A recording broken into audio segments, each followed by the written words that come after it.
Weekend na, ano bang aasahang panahon ng ating mga kapuso? Tanungin natin ang ating resident meteorologist, si Ginoong Nathaniel Cruz. Mang Tani. Well, maaliwalas na weekend ang aasahan sa malaking bahagi ng bansa. Kaya po doon sa mga habol sa Valentine's Day o doon sa mga may gawaing bahay tulad ng paglalaba o pamamalengke, masusulit po ninyo ang panahon. At ayon sa Pag-asa, umiiral pa rin ang hanging amihan dito sa silangang bahagi ng Luzon hanggang sa Visayas. At sa Luzon po muna tayo, base sa Weather Central, magiging maulap sa malaking bahagi.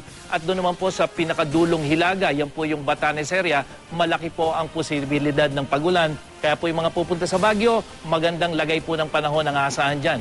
Bahagyang makulimlim na Sabado at Linggo naman ang maranasan dito sa Metro Manila at mababa po ang tsansa ng pagulan. Dumako naman tayo sa Visayas, ang mga nasa silangang bahagi, dapat asahan ng pagambuan hanggang sa mahinang pagulan ngayong weekend.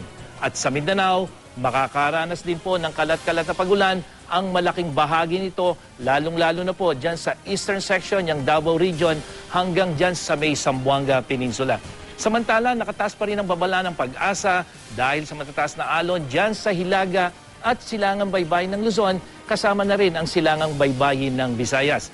At aabot ng 2 hanggang 3 metro ang taas ng alon dyan base sa wave map ng Weather Central. Kaya sa mga maglalayag dyan, dagdag ingat po. Yan ang ating ulat panahon.